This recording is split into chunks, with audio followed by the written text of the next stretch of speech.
Sud Radio ça roule, midi 30. Laurence Perrault, Pierre Chasseret. Et nous sommes heureux d'être en votre compagnie. Mi-juillet, ça y est, nous y sommes. Nous sommes le 17 juillet. Bonnes vacances à ceux qui en profitent. Et vous êtes très nombreux à avoir pris les routes la semaine dernière. 1142 km de bouchons cumulés à midi. Du jamais vu, mon Pierre. Ouais, incroyable. On se demande d'ailleurs si on est capable de battre ce record ce week-end.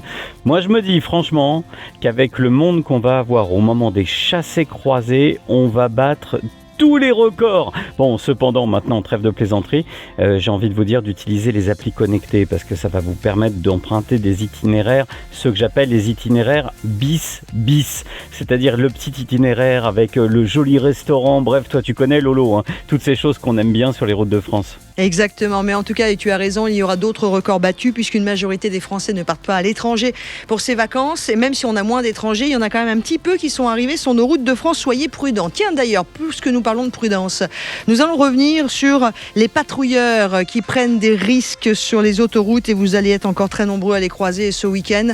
On parlera du fait de pouvoir faire attention à leur vie car eux aussi sont parents, eux aussi ont des gens qui les aiment. Il faut vraiment que l'on fasse attention aux vies des patrouilleurs sur les autoroutes. Et puis après, eh bien, tu nous réserves une jolie surprise, mon Pierre. On va partir sur la caravane du Tour de France. Et oui, bientôt la fin du Tour. Donc je vous propose de partir dans la caravane d'une marque publicitaire qui a suivi tout le Tour de France avec les plus beaux moments. Comment ça se passe dans la caravane du Tour. Bref, comment ça se passe sur cette route du Tour de France. Exactement, et nous allons évidemment retrouver cette équipe sur l'étape du jour, Libourne-Saint-Émilion. Et j'en profite pour évidemment saluer tous ceux qui aiment les jolis vins et surtout ceux qui les font, même si on doit les boire avec modération. Sud Radio ça roule. Mais tout de suite, place effectivement à la sécurité que nous sommes, nous conducteurs, en mesure d'offrir aux patrouilleurs sur les autoroutes. On va en parler avec Christophe Boutin. Bonjour Christophe. Bonjour. Vous êtes le délégué général de l'AFSA, c'est l'association entre autres professionnelle du secteur des concessionnaires exploitants des autoroutes. Encore un petit coup de gueule, excusez-moi, je vais être un peu vulgaire mon Pierre, parce que la semaine dernière, lors de ce fameux départ en vacances de plus de 1142 personnes sur l'A9, eh bien, il y a eu encore un patrouilleur qui s'est fait écraser son camion jaune par un gros camion qui n'a pas fait attention alors que tout était bien signalé. Sans doute que ce conducteur était encore au volant, mon Pierre. Oui, alors attention parce que sur ces conducteurs au volant, l'hypovigilance, ce manque de vigilance est souvent créé par l'ennemi juré de celui qui est sur la route, c'est-à-dire le téléphone portable. Attention, franchement, il y a des gestes qui entraînent des catastrophes, des accidents dramatiques. Ceux qui se font faucher sur les bords des routes, eh bien malheureusement, ils ont des familles, comme nous, hein, comme toi Lolo. Donc je voulais aussi m'associer à ce message de prévention en vous disant de faire attention. Et c'est pour ça qu'on a notre invité aujourd'hui. Exactement. Grégory Boutin, bonjour. Rebonjour, pardon. J'ai parlé de cet accident qui a eu lieu d'ailleurs, on voit sur Twitter. N'hésitez pas à aller sur le Twitter de Vinci Autoroute. Vous allez découvrir, c'est incroyable, ça s'est passé samedi dernier. C'est quand même incroyable que ça existe encore.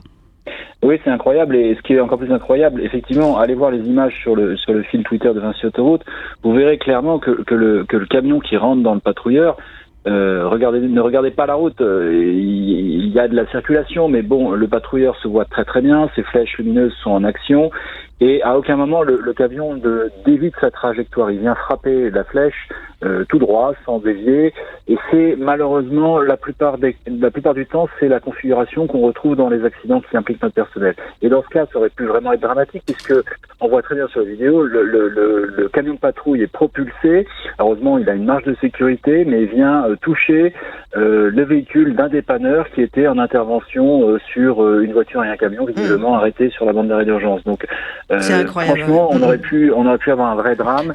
Et c'est malheureusement très fréquent. On est sur autoroute à plus de 2 accidents de ce type par semaine sur l'ensemble des réseaux. Ouais, avec des dommages d'ailleurs physiques extrêmement importants. Il y a des morts régulièrement malheureusement, des blessés graves. Le téléphone portable ? Alors évidemment, on pense que c'est le téléphone portable, ou parfois pire, dans des cabines, on peut avoir même des ordinateurs qui diffusent des films ou des tablettes, mais clairement, oui, c'est des usages, soit on regarde une vidéo, soit des messageries WhatsApp ou autres.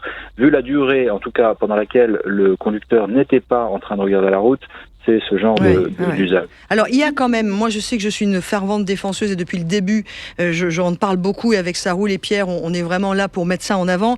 On va le répéter aussi souvent qu'il faudra, c'est la création du corridor de sécurité qui est devenu imposé maintenant parce que ça fait partie de la loi et si on ne le respecte pas en plus on a un PV, mais c'est pas trop le PV qui est important. Respectez le corridor de sécurité, vous sauverez des vies, on rappelle si vous le voulez bien Christophe, et on appuie sur le clou et on l'enfonce sur ce corridor de sécurité.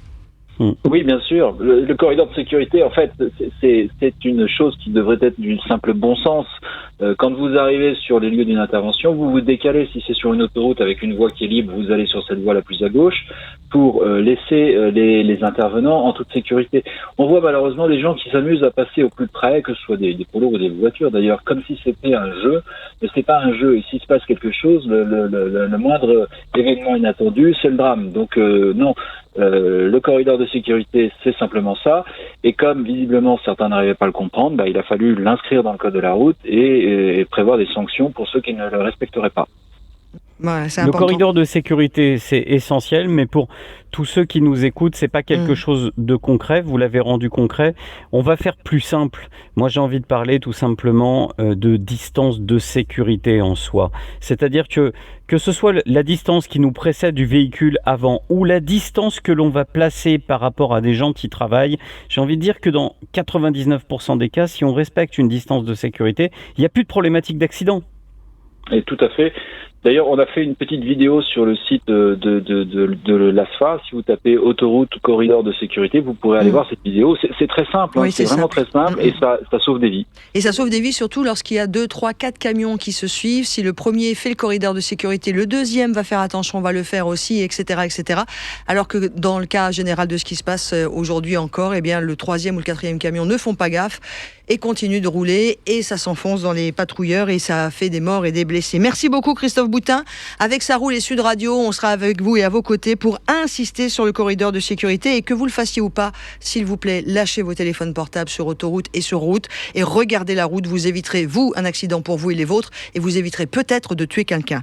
Merci Christophe, bon été à vous, bon week-end. Merci et bonne route à tous. Merci. La route, tiens, on va pas la lâcher puisque Saroul, c'est un petit peu son jeu, ton terrain de jeu favori, mais on va filer sur la route du Tour de France. Sud Radio Saroul. Et Pierre, eh bien, tu nous emmènes avec une caravane et on va rencontrer certains de ceux qui font partie de la caravane Chris qui nous ont accompagnés depuis déjà 4 samedis dans Saroul. Oui, c'était le partenaire officiel du Tour de France et du maillot du meilleur jeune, du maillot blanc. Et puis, un vrai coup de cœur avec Thibaut qui travaille auprès de la marque et qui nous a proposé de nous conduire un petit peu partout comme ça sur la route du Tour de France. Et on vous a proposé ensemble ce petit moment magique. On va entrer, Laurence, dans la caravane pour savoir comment ça se passe. À quelle heure il se lève. Enfin bref, moi j'ai plein de questions à leur poser. Eh ben, ça tombe bien. Alors, on va tout de suite, si vous le voulez bien, puis venez nous retrouver sur la page Facebook de Sud Radio. Si évidemment vous n'êtes pas au volant de votre voiture, vous pouvez le faire si vous êtes passager, si vous avez l'application sur votre téléphone portable. Nous sommes le 17 juillet, on est donc sur la fameuse étape qui relie Libourne à Saint-Émilion et me semble-t-il que nous allons rencontrer peut-être bien Hugues, qui est l'animateur de la caravane Chris. Hugues, est-ce que vous êtes avec nous ?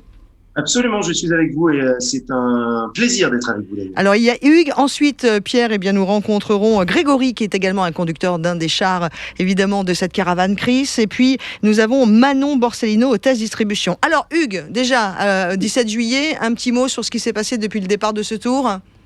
Ça a été un tour complètement hallucinant. Puisque on va parler de météo, je suis désolé, mais on est parti avec la pluie, le froid, on l'a tenu pas mal de temps, cette pluie et ce froid, et puis après on a récupéré un peu de soleil.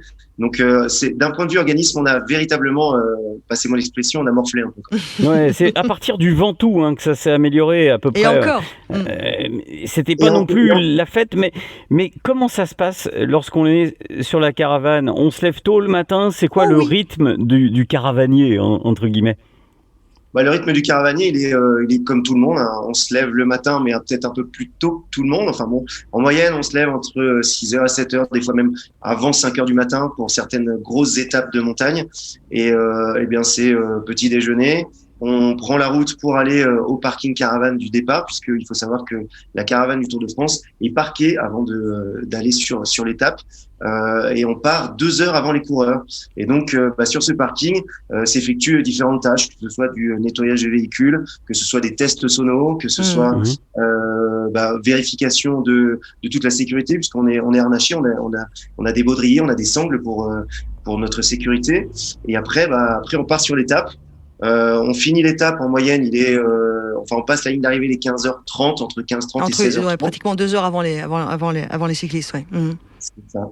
Et après, on retourne sur un parking pour nous désharnacher et nettoyer les véhicules.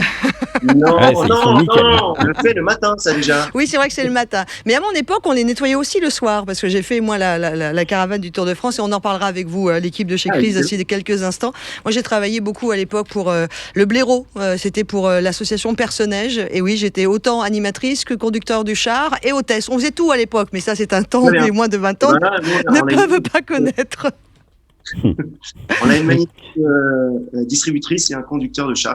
On les rencontre dans quelques instants dans la deuxième partie de notre rendez-vous. Ça roule aujourd'hui, 17 juillet. Soyez prudents si vous êtes sur les routes des vacances et évidemment profitez de ce Tour de France exceptionnel, événement mondialement reconnu pour le sport et la popularité. Sud Radio, ça roule, midi 30. Laurence Perrault, Pierre Chasseret.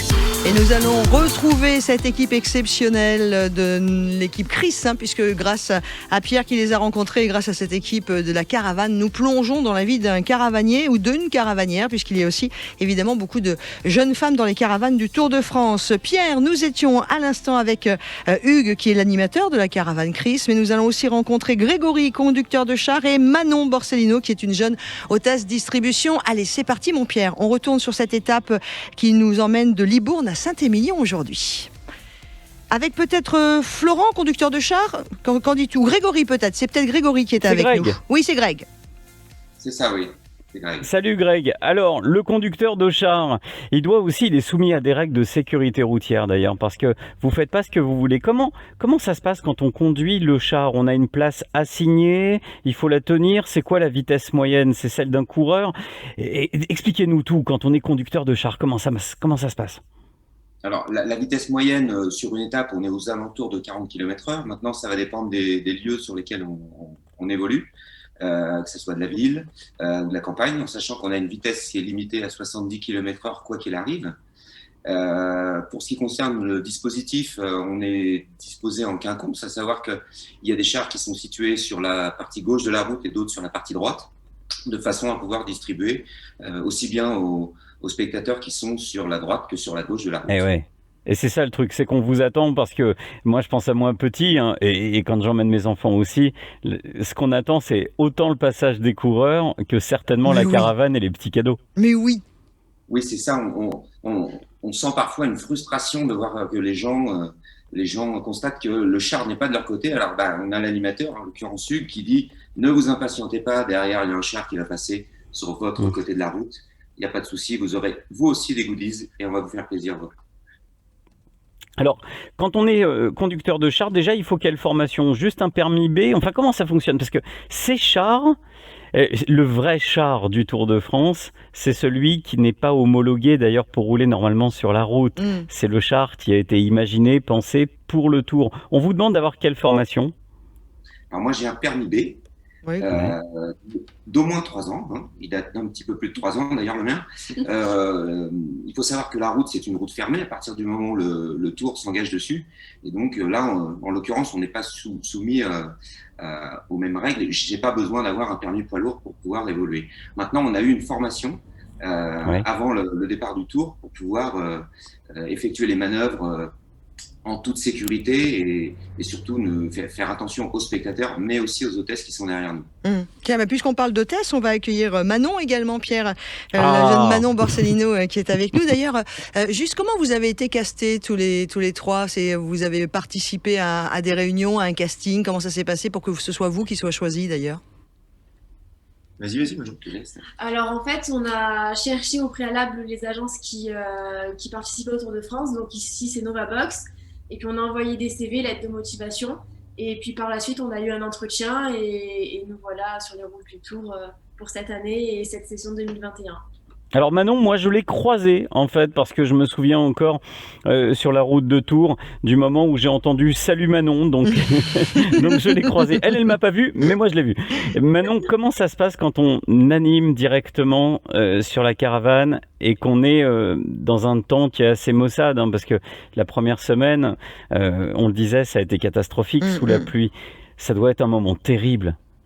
Alors, c'est terrible, oui et non. Sur le coup, c'est pas très agréable parce qu'on se prend la pluie et qu'on doit assurer la distribution parce que les gens sont quand même au bord de la route en train d'attendre les cadeaux. Ouais. Mais quand on voit tout ce monde qui nous attend Ouais, il y avait sous la beaucoup de pluie, monde. il y avait quand même du monde, oui.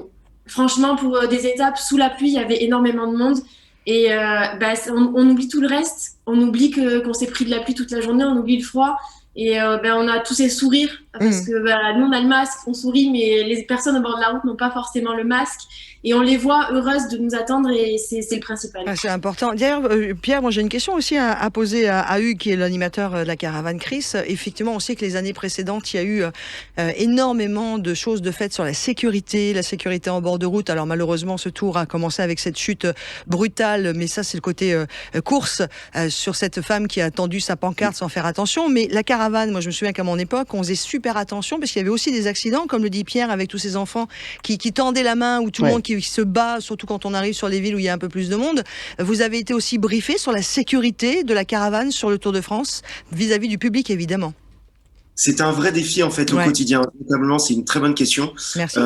Bien qu'on évolue, comme le disait Grégory, sur une route fermée, évidemment le public est sur le bord de la route et la seule chose qui compte pour eux, c'est le fameux goodie. Le goodie, c'est le terme consacré, le petit cadeau que l'on va distribuer. Nous sur la caravane Chris, ce sont des bouchons d'oreilles, puisque vous le savez. Vous nous avez eu tout au long des week-ends, on promotionne l'audition chez Chris aussi. Donc on a des bouchons d'oreilles sur les bords de route. On a des bobs bleus à la marque de Chris et puis évidemment. Ceux-là on les a bien vus. Hein.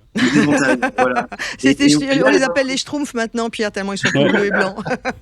Et donc et au final quand on lance, voilà, quand Manon ou on peut citer aussi Margot, on a une équipe de 12 personnes sur toute cette caravane entre les chauffeurs, les hôtesses distributrices et moi-même et le chef caravane qui est Valentin.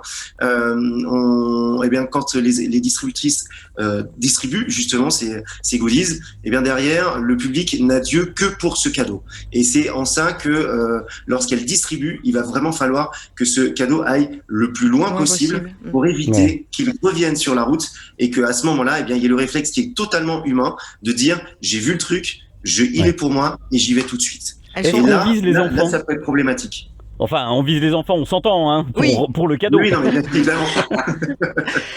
Non, évidemment. Et donc voilà, d'un point de vue sécurité, c'est pour ça que, comme le disait, rappelé Grégory, qu'on roule en quinconce, c'est qu'il dit que, eh bien, il y a quand même une distance qui est très très large entre le véhicule qui est devant nous et notre véhicule, ce qui permet que si jamais il y a ce petit retour de goodies sur la route, eh bien, quand bien même il y ait un enfant ou bien même un adulte, on a vu de tout type de personnes venir se jeter sur ces goodies, eh bien, on ait le temps, en tout cas le conducteur a le temps de freiner ou d'éviter la personne, et ça se fait régulièrement. Enfin, ça ne veut pas dire qu'il ne passe pas une seule étape sans que on évite quelqu'un, mais presque des fois. Oui, alors on a la chance de vous avoir aujourd'hui, puisque le contre-la-montre là-bas, ça y est, vous, la caravane est passée, puisqu'elle passe avant, puisque l'étape d'aujourd'hui, Libourne-Saint-Émilion, c'est un contre-la-montre.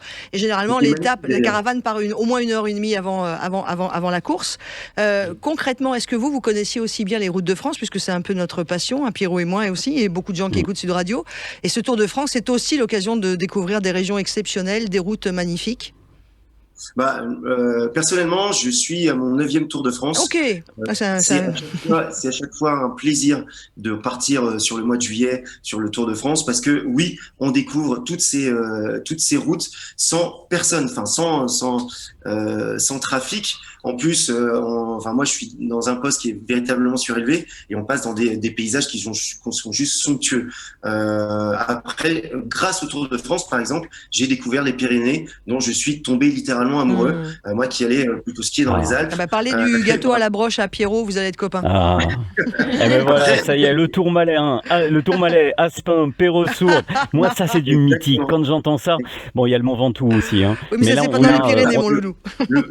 oui, mais le Mont Ventoux, non, mais je parlais du mythique. Oui. Mais c'est vrai que le mythique pyrénéen, c'est quand même Aspin, Tourmalet, avec Perreux-Sourdes. On s'arrête pour manger des crêpes et du gâteau à la broche. Gâteau à la broche. Non, parce que vous avez évidemment, vous l'avez compris, ici dans Ça roule des amoureux du Tour de France, passionnés. Moi, j'ai eu la chance de couvrir 3 fois le Tour de France en tant que journaliste. Une fois dans la caravane pour savoir à quoi ça ressemblait. Et alors, quant à Pierrot, il est, mais alors, piqué du Tour de France et du vélo, mon Pierrot. Hein. C'est moins qu'on puisse dire.